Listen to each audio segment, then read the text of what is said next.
Sampai subuh sekarang saya berada di salah satu tempat kelompok usaha ya Pak, usaha rumahan dari warga masyarakat Desa Torue. Nah di sini adalah tempat pengolahan kepiting rajungan, di mana masyarakat biasanya di sini dengan beberapa profesi sebagai nelayan ya Pak, datang mengambil kepiting dan kemudian diantar ke sini. Kemudian ibu-ibu ini yang sebagai kelompok usaha di desa Torue ini akan mengolah kepiting dengan cara direbus Bu ya, direbus dulu, kemudian cangkang kepiting ini dilepaskan Bu ya, kemudian daging kepitingnya dipisahkan, nanti akan jadi seperti ini.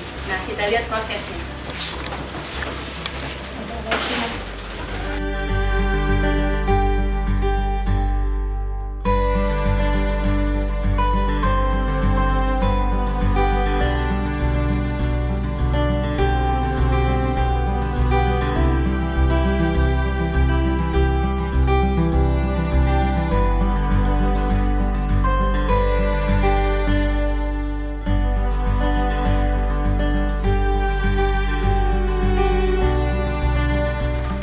Sampai subuh setelah tadi melewati proses perebusan, kemudian cangkang dari kepiting itu akan dibuka.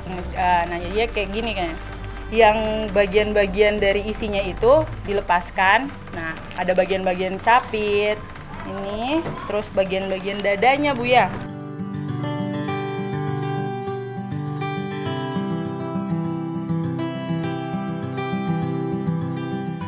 Nah, sampai subuh sekarang saya berada bersama dengan Bapak yang awal dari usaha ini ya Pak, orang yang mengotaki istilahnya dari usaha-usaha ini. Nah, untuk ide awalnya Pak, kenapa bisa? Begitu, saya pulang dari sana dari Malaysia, saya lihat kemana kan saya apa usaha begini, rajungan.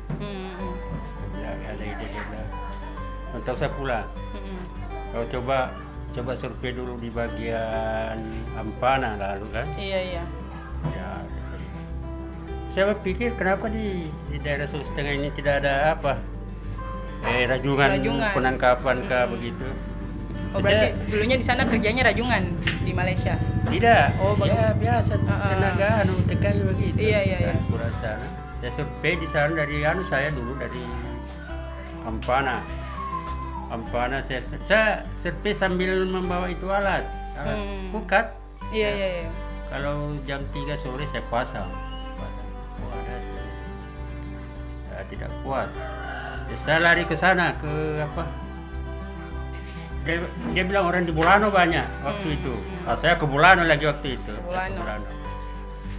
Saya belum tahu apa-apa di sana. Bulano apa saya di sana. Betul. Potensi sana, tapi saya pikir terlalu jauh. Jadi saya pulang, saya bermalam di Parigi. Iya. Nah, ada teman di situ, dia bilang coba cek di daerah Torue. Di sinilah, saya masuk daerah Torue.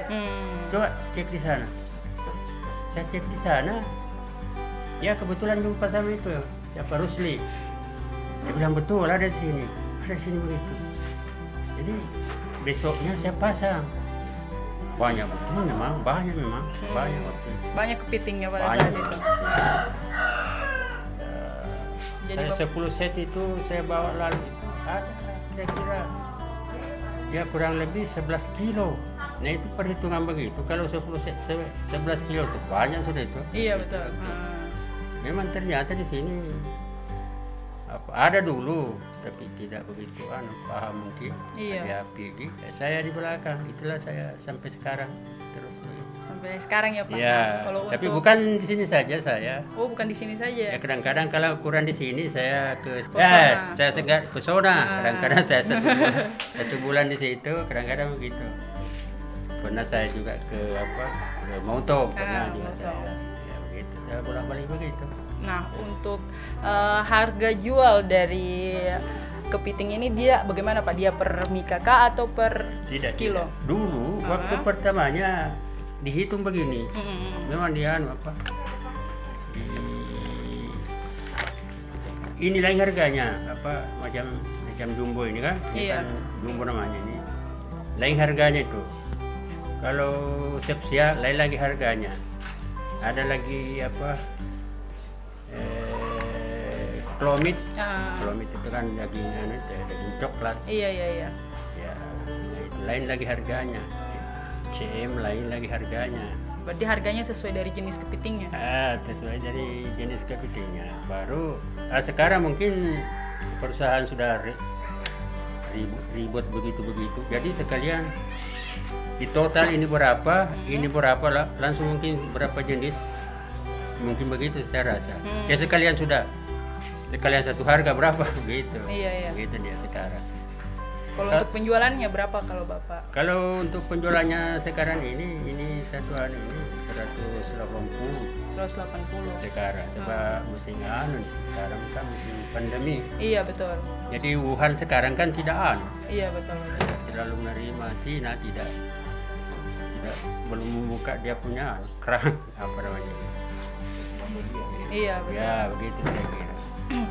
Nah, setelah sudah kita ketahui bagaimana bukan sejarah sih awal pertama ide Bapak untuk buka usaha ini. Nah, terus kalau untuk kelompok usaha ini terbentuk itu sejak awal Bapak punya ide ini atau berjalan seiringnya waktu Bapak merasa apa? Tidak, waktu itu tahun 2004 saya masuk sudah di sini. Waktu masih tinggal di sana, Pak ya di sana saya dulu. Nah, setelah itu 2010 mulai datang itu perikanan, jalan-jalan dia. Ada rupanya Pak Lewis. Jalan-jalan, rupanya ada begini. Karena dia memang heran, karena memang tidak tahu bahwa rupanya ada begini, boleh diolah begini. Akhirnya tahun 2010 saya dikasih izin sama kepala desa. Surat izin, apa namanya? Surat izin dah. Surat izin usaha. Surat izin usaha lah. Iya. Begitu terus berkembang. Artinya datang, pernah juga datang dari Jakarta kemari, dari provinsi banyak datang di sini lalu. Datang ke sini untuk lihat usaha. Kadang-kadang pameran saya di lalu. Parigi lalu, siapa itu Menteri Perikanan. Kalau untuk ini jumlah orang yang ada dalam usaha Bapak ini berapa orang? Ini kalau yang kerja begini 8 orang. 8 orang. Ya, yang menangkap itu sebab 2 kelompok. Oh, Bapak buat kelompok lagi? Ya, kelompok lain di kelompok penangkap sama kelompok pengelola begitu. Oh ya, jadi lain penangkap, lain juga pengolah. Lain perempuan, lain laki-laki. Iya. Nah, sampai suhu kita sudah mendengar penjelasan dari Bapak siapa namanya? Bapak Mansur sebagai pemilik usaha kepiting Rajungan. Nah, sekarang kita akan dengar bagaimana pendapat dari kepala desa selaku pemerintah desa mengenai usaha rumahan di masyarakat Torue ini. Pak Kepala Desa, jadi Bapak sebagai pemerintah desa, bagaimana upaya Bapak untuk mensupport usaha-usaha rumahan yang ada di Desa Torue ini? Baik, Assalamualaikum warahmatullahi wabarakatuh. Saya dari kelompok rumahan yang ada di Desa Torue, khususnya di Dusun 2, Kanasin, daerah pesisir, otomatis provinsi yang ada kita manfaatkan. Salah satu provinsi yang ada di Desa Torue ini adalah kepiting. Dan ternyata setelah kita dengarkan tadi apa yang dipaparkan oleh usaha yang dengan kepiting yang ada di Desa Torue ini cukup lumayan jenisnya, sehingga ini bisa dipertahankan untuk pengembangan usaha ekonomi warga khususnya di Dusun 2 ini. Dan harapan saya sebagai pemerintah bagaimana kelompok usaha ini bisa lebih berkembang dan hasil-hasilnya ini bisa terjual lebih jauh lagi. Itu yang kita harapkan ke depan. Nah, kita sudah mendengar tadi harapan dan upaya dari Pak Kepala Desa selaku pemerintah desa. Nah, sekarang saya akan berbincang lagi dengan Pak Dodi selaku pembina dari usaha rumahan ini. Nah, Pak Dodi, jadi Bapak sebagai pembina usaha rumahan ini, apa tanggapan Bapak dengan adanya usaha rumahan pengolahan kepiting Rajungan? Itu Bapak sebagai pembina, bagaimana tanggapan Bapak? harapan saya, Bu, dengan adanya usaha ini sudah sangat membantu warga, ya, artinya ada membuka lapangan kerja, ya, karena sudah sebagian warga saya bisa ikut kerja di sini. Iya, betul. Ya, apalagi ada kelompok penangkapan, kemudian pengelola, ya, itu satu maksudnya unsur positifnya dengan adanya usaha ini. Dan juga kami juga tetap ingatkan juga sama ini Bapak, kalau ada yang ada telur yang bertelur, kalau bisa dilepas, maksudnya jangan diambil, supaya bisa lebih berkembang lagi, tidak habis, tidak punah ini. Iya, betul. Itu. Nah, itu yang saya biasa selalu kami ingatkan juga kepada. Itu saja. Kalau ini kan Pak Dodi kan sebagai pembina usaha ini kan jelas Pak Dodi mengetahui apa-apa saja yang menjadi kendala dari kelompok usaha rumahan ini. Kira-kira masalah-masalah atau kendala-kendala apa yang sering dikeluhkan, mungkin yang sering ini sama teman-teman yang ada di kelompok usaha ini? Kendala-kendala dalam menjalankan usaha kepiting rajungan. Kalau kendala paling ya faktor alam seperti ombak, itu mungkin sudah menghalangi mereka mencari kan.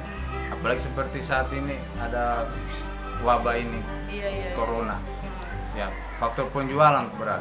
Faktor penjualan. Ya. Tapi tidak ada masalah yang signifikan ya Pak untuk usaha ini, ya, untuk beberapa waktu ini. Tidak ada ya Pak? Ya, cuma itu saja pengurangan produksi. Ya, produksi. Karena kalau kemarin sampai 70 kilo saya dengar ya. Sekarang sudah menurun. Iya. Tentunya kalau harapan kami ini kalau bisa lebih berkembang lagi, ya maksudnya bisa merangkul lebih banyak lagi tenaga kerja. Nah, itu harapan saya ya ke depannya. Oke, makasih Pak Dodi. Nah, selanjutnya harapan Pak Mansur selaku pemilik usaha itu apa untuk kedepannya untuk usaha Bapak ini? Iya, kalau kita ini pengusaha ini yang kita selalu harapkan itu kalau ini bukan yang kita walaupun tidak dibantu, memang kita jalan terus, memang kalau bisa dari pemerintah harus bantu macam alat lah, bukan iya, betul. Ya. Tapi kita tidak terlalu yang penting kita jalan terus. Sekalipun tidak dibantu paman, tapi alangkah baiknya kalau kita mau dikembangkan terus ya bantulah sedikit lah. Iya, Oke. Itu harapan dari Pak Mansur selaku pemilik usaha. Sekarang terakhir nih sampai situ kita akan mendengar harapan dari Pak Kades selaku pemerintah desa. Harapan dan juga langkah yang progres begitu Pak Kades. Ya, baik, terkait dengan kendala tadi sudah disampaikan masalah cuaca kan. Iya. Jadi mungkin kelompok ini juga kami dari pemerintah desa kita berupaya untuk memberikan solusi tentang terkait dengan keluhan-keluhan, terutama mungkin peralatan yang belum dilengkapi. Tapi alhamdulillah kemarin sudah juga kami lewat dinas perikanan, ya kami juga sudah mohon dan sudah ada sebagian bantuan dari dinas tersebut. Jadi mungkin masih ada hal-hal yang kecil-kecil, ya kami juga dari desa tetap optimis untuk mengembangkan usaha ini karena ini sudah menghidupkan ekonomi masyarakat sekitar ini. Iya. Jadi harapan kami ke depan Bapak sebagai pengelola di sini berharap tetap koordinasi sama pembina pada kami supaya ada yang mungkin kendala terkait dalam kelompok ini kami bisa lebih fokus dalam usaha ini. Nah, itulah bincang-bincang dari saya bersama dengan Pak Kades, pemilik usaha dan juga pembina usaha perumahan di Desa Torue ini. Nah, untuk sampai subuh semua yang bingung mau mencicipi kepiting yang sudah siap masak Pak ya, sebenarnya sudah setengah jadi, boleh langsung ke Desa Torue. Itu ada pembuatan kepiting rajungan dan dijamin segar-segar. Oke, sampai berjumpa lagi di program Sultan Indah Desa Wisatanya di Sultan Gif.